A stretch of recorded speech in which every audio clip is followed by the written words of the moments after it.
Hey everyone, so this is going to be my recap for Fleer Ultra Wolverine. The reason I'm doing this now is I was waiting on some of the last sort of base cards to arrive. I was missing about less than 30 by the time I was done with 6 boxes, so I got the remaining as singles, which wasn't too bad. So I'm trying to keep, that's sort of my mentality, is not to go crazy unless I really like the set. Although originally I was planning to only get 4 boxes of Fleer Ultra Wolverine, but then seeing a local comic book shop had some boxes, I bought 2 more. So in total, I did purchase 6 boxes.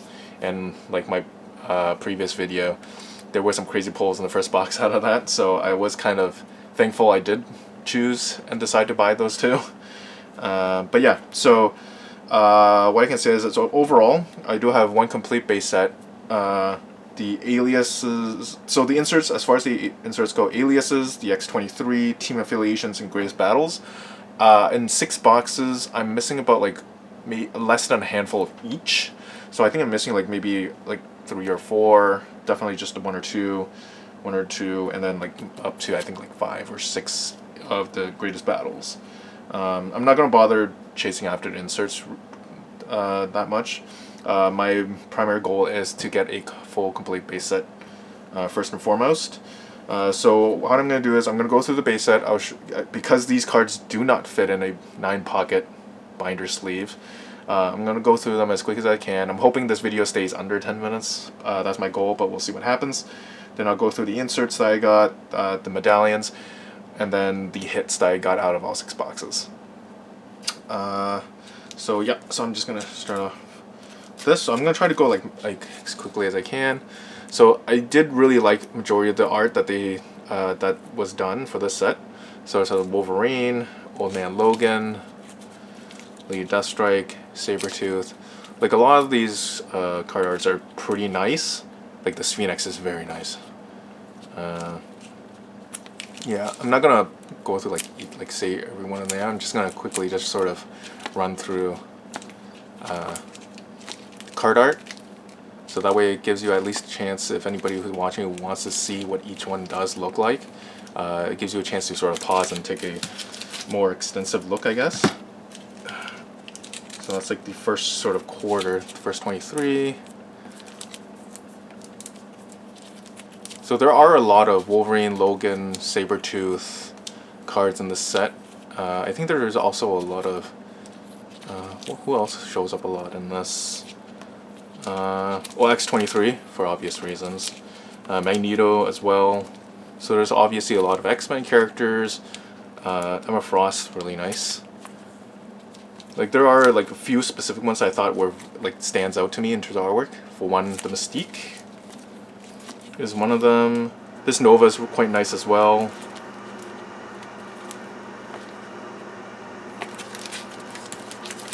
Okay, so that's the first 50. So let's go through second half. This Omega Red is one of my personal favorites because as a kid growing up, for whatever reason, I really liked Omega Red's design as a villain, and that sort of stuck with me. This Storm is also very quite nice.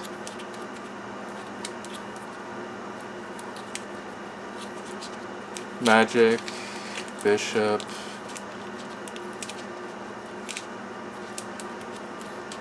Let's see. Hope Summers. Mr. Sinister, also very cool. I do like a lot of the villain designs in this. Oh, this Dazzler in particular is very nice. Speaking of which, Sideshow, I saw the preview for Sideshow's statue, premium format of Dazzler, and that looks really good. I'm not a statue collector myself, but that Dazzler does look really cool. Another X23.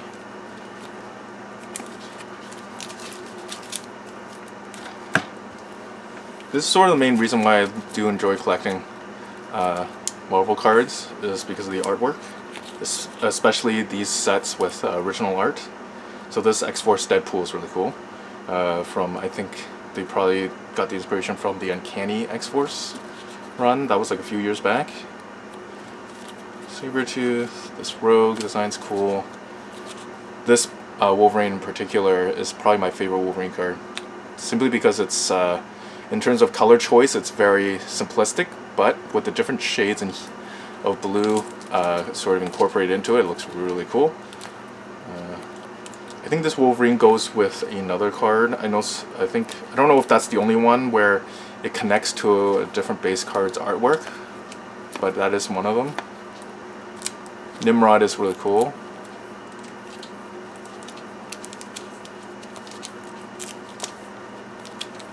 Onslaught is another really cool one. Yeah, I guess I tend to have a bias towards the villain artwork, because all the villains seem to be really cool. Villains or anti-heroes, depending on which character you're referring to. Last one's Logan. This one's actually kind of nice as well. So that is the base set. Yeah, I personally don't have anything particularly negative to say, although I know specifically maybe when it comes to like the badge pins, the badges I'm not too big of a fan of. Same with the comic cuts. You'll see later, but I'll talk about that later when I get to it. I'm not gonna go off on a tangent right now. So these are the aliases. So there's like, I think 18.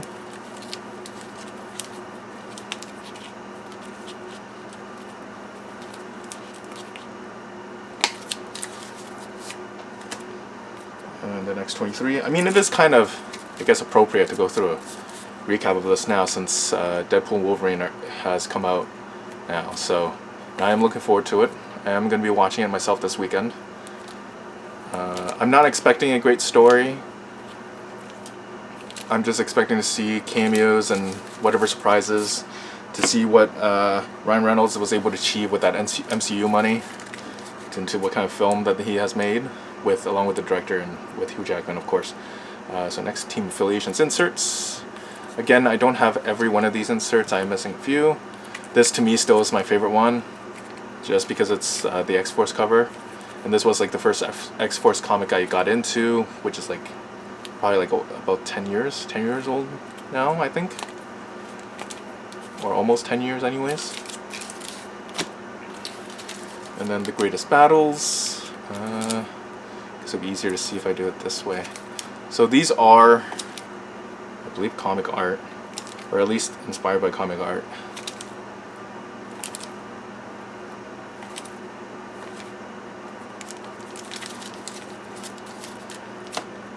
And then we have the medallions. I know I completed a medallion set with one case of Midnight Suns, but yeah, 6 boxes, it's definitely not complete. So I think definitely a case is overkill, but if you really want to complete this, then I would say that's the best way to go. But it is not, the problem is the cost. The price is definitely an issue, I think.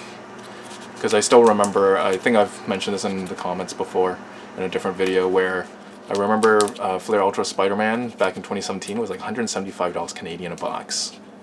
And I really did enjoy that one myself. I think I bought like 8 boxes overall in total. Unfortunately, I didn't start this channel at that point, so I don't have all my pulls recorded.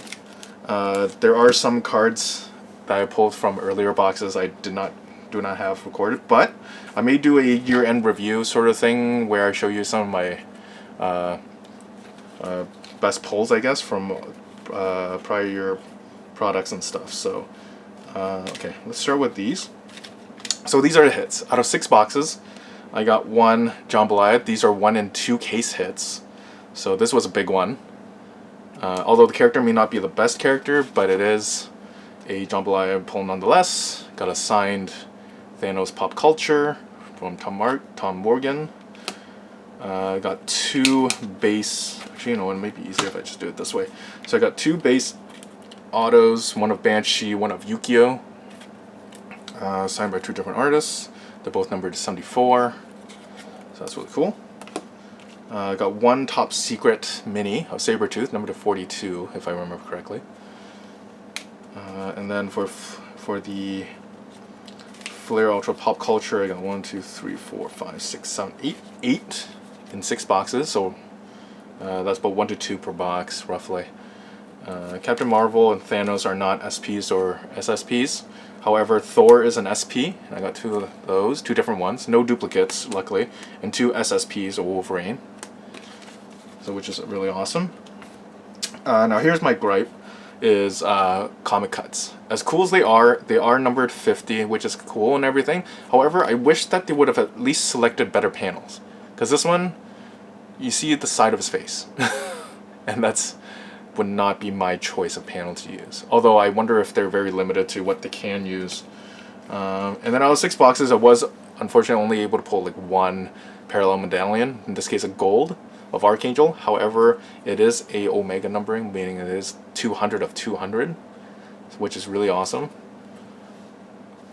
And Archangel isn't a character I see that often in card form. So then next we have, let's see, I have 1, 2, 3. So 3 blue parallels numbered to 181. 3 of them are base and 2 of them are inserts. 1 of aliases and 1 of the greatest battles. And I was able to get 2 orange parallels, which are numbered to 25. Yeah, numbered to 25. And 1 is a base and 1's an insert of team affiliations, which is really cool because it is Jim Lee art. So that's really awesome. And 1 of the Ultimate Wolverine. As far as puzzle pieces, I'm still debating if I want to collect the final pieces I'm missing, because I am missing like 5. Out of 6 boxes, I was able to get 4, which is actually not that bad of a ratio. And at least the only one I'm missing of face-up is Hulk. At least I have Wolverine. I think someone mentioned this might be probably Wendigo or Wendigo. Doesn't actually say on the back, does it? No, it does not. But yeah, I think that might be Wendigo. But yeah, so got 1 bicep of Hulk, torso of Hulk, or like the abs, I guess, and then Wolverine and Wendigo. So out of 6 boxes, got 2 animation cells, 1 of Magneto, 1 of Hope Summers. There are autograph versions, which are numbered to 13. Out of 6 boxes, got 2 genealogies, Mystique and Victor Hudson. These are not numbered. They got like a sort of texture to it to sort of duplicate the texture of wood, I guess. And then I was able to get 5 EX entries, all not parallels, they're just the base forms. With Marina, Nick Fury Jr., Dakin. Is it Dakin or Dakin? I keep saying Dakin. Thunderbird and Sebastian Shaw. And finally we have 4 Ultra abilities. Iceman, Cyclops, Kitty Pryde, and Psylocke. Overall, I really do love this set. Still, to me, Fleer Ultra Spider-Man 2017 was probably my best Fleer Ultra set out of the ones I've opened. I hope you guys enjoyed this recap. Unfortunately, looks like I did pass the 10-minute mark. I was hoping to keep this under 10. Maybe I can improve going forward in the future. But I hope you guys enjoyed this recap. And the next project to come out is, or actually should already be released as of taping this, is Marvel Beginnings. I'm supposed to be getting my boxes sometime today, I hope. And then I'll open them. So you'll probably see a video of it tomorrow. I wouldn't say today, just because I'll have to record it and then do all stuff in the back end. But yeah, I hope you guys look forward to that. I am looking forward to opening it. I think 4 boxes should be more than enough to complete the base set for it, but we'll see. But in terms of the other set that's supposed to be coming out, so next should be, I think, well, supposedly it's Masterpieces XL, which is the Joe Jusko. That I'm probably not going to be picking up because it is just a reprint set. Not only that, it's just magnified. It's 5x7, I think the cards are, and I have no way to store them. And I'm pretty sure the prices are not going to be reasonable for that. So I was planning to entertain the idea, but at this point, probably not. So the one after that should be in August, closer to the end of August, which is the Metal Avenger set, which I'm actually looking forward to that one, although it is comic art. But I haven't bought a Metal Universe set since probably the first one. So Avenger, well, it was X-Men, but it's technically titled Marvel Metal Universe. I skipped on Spider-Man just because of all the hyped up prices. So yeah, I am looking forward to the Avengers Metal Universe set. So yeah, hope you guys enjoy the start to your weekend, and then I'll see you guys in the next one.